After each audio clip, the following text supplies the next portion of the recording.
TV host, fashion consultant, and author. Hi, Miss London. It's Hello. great to meet you. It's very nice to meet you. Thank you for having me. Thank you for inviting me. Well, you're welcome. This is not my home, as you know, but this is the offices that I work in. Yes, I work here quite a bit. What inspires you? Well, all sorts of things inspire me. I thought about that question quite a bit. I mean, you inspire me. Thank you. You know, young people inspire me, the next generation inspires me. I like to see that there's an evolution going on in the world right now. Sometimes the world can seem like a pretty scary place, but then when you kind of look to the next generation and you see what people are interested in and how they're fighting for a healthier earth and a healthier planet and a healthier race, you know, it gives me a lot of hope. And it gives me a lot of hope that people like you, who are quite young, are starting out and doing something, you know, adventurous and brave, which leads me to believe that there's a lot of good that's going to happen in the future. Yes, you inspire me. Well, you inspire me. Well, you inspire me. Well, excellent. Then we can be a mutual inspiration society. Yes. Fabulous. What has been your proudest professional moment? I've had a lot of proud professional moments. I'm very lucky to say that. I think probably my proudest was styling Oprah. Yes. Yeah, I did. Yes, that was. Well, it was also very nerve-wracking. I was like, if I don't get this right, I'll probably never work in fashion again. Yes. But she wound up being so lovely, and I did a whole segment with her on jeans. And this was a long time ago, but we did a whole segment on denim and how to find the right fit for your body. And it wound up being very popular, and she was very, very helpful when I did it. So I would say that was a big deal. And you ended up not losing your job. I did not lose my job. In fact, I think it helped my career quite a bit. And then I would say that wearing the same shoes as Beyonce on the red carpet when I was interviewing her for Access Hollywood, pretty exciting. I was like, we're both wearing the same shoe. And I would say, you know, I'm proud of my entire professional career, both with, you know, What Not to Wear and Love Luster Run, because both of those shows were about personal transformation. Right? I mean, we talked about them in terms of style and clothes and how to make yourself look a certain way, to project a certain way, but feel differently on the inside. Yes. And so I think the proudest moment of that whole process was seeing people understand that they could feel differently about themselves if they could do something that changed the way they felt very quickly, right? And that's the great thing about being able to see something, right? If you can see a change happen really fast, then you can kind of believe that it can happen really fast in other areas. So raising people's self-esteem is probably the proudest. Yes. The proudest accomplishment of my career, not just one moment. Yes. That's a very proud accomplishment. Thank you. You're welcome. For me, being true to myself brought me so much success in writing my newspaper. How has being true to yourself helped you? Well, I think it's the opposite for me. I think finding my path professionally is what allowed me to become true to myself. Yes. So you were true to yourself and started this paper. I don't think that I was entirely true to myself. I think that when I was younger, I was trying to be everything I thought other people wanted me to be, and I didn't know what I wanted to be.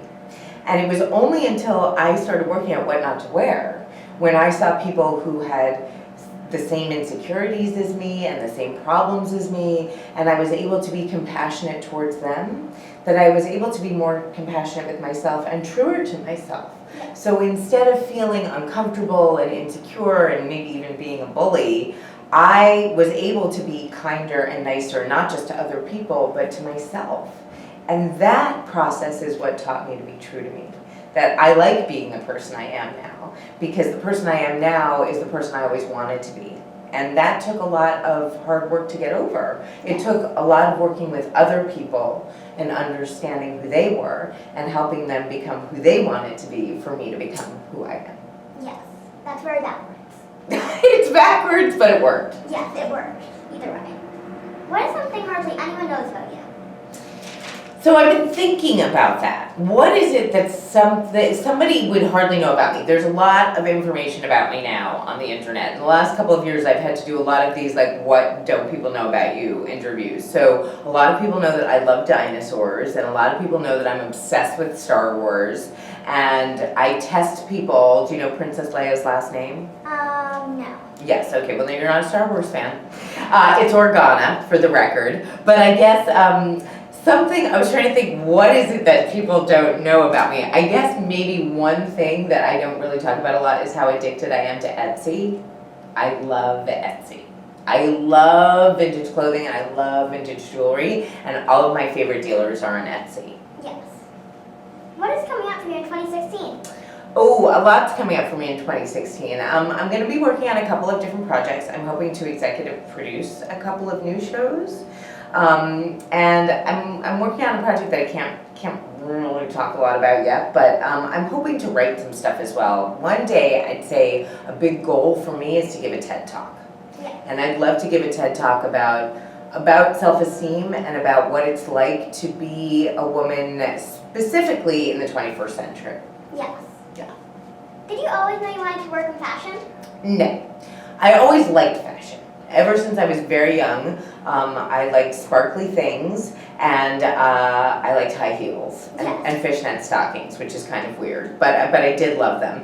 I think that I really started to gravitate towards fashion when I was about 16. And the reason for that probably wasn't necessarily the healthiest motivation. You know, I'd been sick when I was around 11, and I had a really terrible skin disease, and it made me very self-conscious, and, you know, I got made fun of, and that was very hard for me. And I think in a lot of ways that made me very insecure. And so I couldn't have told you this at the time, but looking back, at 16, I kind of started to get really interested in everything that was sparkly, pretty, perfect, beautiful. And, you know, I thought fashion was that, like all those cover girls and all that makeup and all those beautiful clothes, right? Which isn't necessarily the healthiest impulse, right? I was trying to compensate for something. Yeah. So when I was in fashion and I worked in magazines, I worked at Vogue and I worked at Mademoiselle, I worked for a ton of other magazines as a freelancer.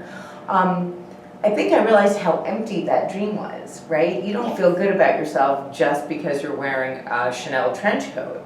So it taught me a lot about the difference between what fashion can do and what it can't do for people. And I like being on the side of fashion that has a little bit more substance to it, where what it's really about is finding the style for a single person, not telling somebody that they should be wearing a trend that everybody else is wearing. Yeah. So is it safe to say that if you didn't work in fashion, you would still be working for magazines? No, it is not safe to say, because I think my second choice job would be a philosophy professor. I studied a lot of philosophy in college, and when I asked my dad, who is a professor or was a professor, whether or not I should become a professor or a fashion person, he told me to go into fashion because it was a lot less cutthroat than academics. So, which I thought was pretty funny. But yeah, no, I love philosophy. And I had visions of being a philosophy professor when I was younger. But like a really well-dressed one. Yeah. Well-dressed. Yeah. I always end my interviews with the question, what is your favorite meal and dessert? So I have had a really hard time thinking about this one. I mean, I wanted to just say bacon. I mean, bacon is probably my favorite thing ever in the whole world. I love bacon, but I would also like to have a pet pig. So I'm really torn, right, about whether or not I should eat bacon. But that's definitely my favorite meal. Yes. Just bacon, just chewy, not crispy, because then it's like meat that's like toast. Then you would probably love to meet my friend. She even wrote a writing piece about why you should love bacon. Really? I would probably love her as long as she likes chewy bacon and not crispy bacon, because I just won't abide by crispy bacon. I'd rather eat toast. She likes every type of bacon. All right, well, fair. But then when it comes to favorite desserts, well, let's see. There's my one from childhood, which is chocolate fudge Pop-Tarts. Those sound good. Yeah, they're really good. I don't even know if they make that flavor anymore, because the last time I looked around, they were doing things like blue raspberry, and like, you know, that's even more artificial than the chocolate fudge ones that I used to eat. But then I would say now, I don't eat dairy and I don't eat gluten, and I try not to eat too much sugar because I'm old and that's what happens. You limit your intake of all things, even your favorite things. But there is a company called Van Leeuwen that makes vegan ice cream that is by far my favorite thing in the world. And they make a peanut butter chocolate chunk that I eat religiously. Yes. I don't like peanut butter, but it sounds great on it. You don't like peanut butter? No. Do you like almond butter? I never tried it. Well, oh my God, that's something for you to do. Yes. I've not met many kids who don't like peanut butter. I mean, I know that peanut butter, like there are a lot of nut butters that are better for you than peanut butter, but it's very interesting to meet a young person who does not like peanut butter. So no peanut butter and jelly sandwiches, huh? Only sometimes. Only sometimes. Okay, that's different. What kind of jam? What kind of jelly? Just regular jelly. Regular jelly, but is that like strawberry or is that like grape? Strawberry. I Yeah. think. Okay. Interesting. Very interesting. Thank you. Thank you so much, Miss London. It was so exciting getting to learn who you are. Oh my God, it's very nice to meet you. Thank you so much for such excellent And questions. I love getting to know you. I love getting to know you. Thank you.